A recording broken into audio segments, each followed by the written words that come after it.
Je sais pas si vous avez déjà vu le film 28 jours plus tard, mais perso, c'est un de mes films de zombies préférés, hein, et vraiment, j'ai trop hâte d'aller voir la suite qui sort là au cinéma. Mais est-ce que vous pensez que son histoire, elle est crédible? Je sais pas si vous vous souvenez, mais en gros, on a une épidémie qui commence lorsqu'un virus s'échappe d'un laboratoire. Ce scénario, il fait vraiment peur, hein, et on l'a bien vu avec le Covid. Ça a été directement une piste qui a été explorée, alors qu'en réalité, il y a peu de chances que ça arrive en vrai, notamment parce que en fait, c'est déjà arrivé et que maintenant, tout est beaucoup plus cadré. Alors, vous vous dites, comment ça, c'est déjà arrivé? Eh bah oui, hein, mais avec la grippe espagnole, aussi appelée H1N1. À la sortie de la Première Guerre mondiale, elle avait décimé tout de même des millions de personnes. Mais en 1957, les scientifiques pensent que le virus a disparu. Enfin, disons qu'il a muté suffisamment pour avoir plus rien en commun avec la souche de 1918. Sauf qu'en 1976, on a un soldat qui meurt dans une base militaire du New Jersey. La cause du décès, ça serait une grippe. Et elle ressemble quand même vachement à la grippe espagnole de 1918, une H1N1 d'origine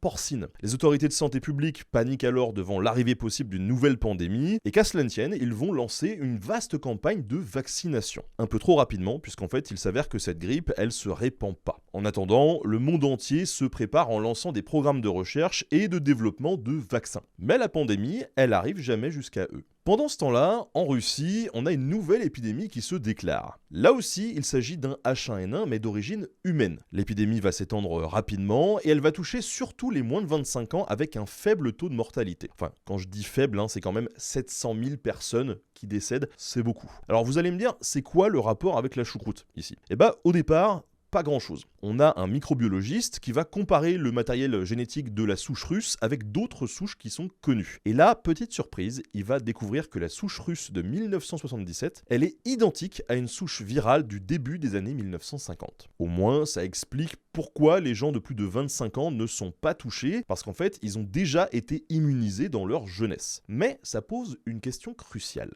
Pourquoi on a une souche aussi vieille qui réapparaît comme ça d'un seul coup? Et bah pour certains, c'est sûr, en se préparant pour la venue de la grippe états-unienne qui n'a finalement jamais eu lieu, on a un labo qui a probablement laissé échapper un ancien virus, causant ironiquement une autre pandémie. Alors heureusement aujourd'hui les laboratoires sont ultra sécurisés et on peut pas conserver comme ça des souches virales pour les tester aussi facilement. Mais on n'est jamais à l'abri d'une fuite. Il n'y a plus qu'à espérer que si elle arrive, ça sera pas un virus qui nous transforme tous en zombies.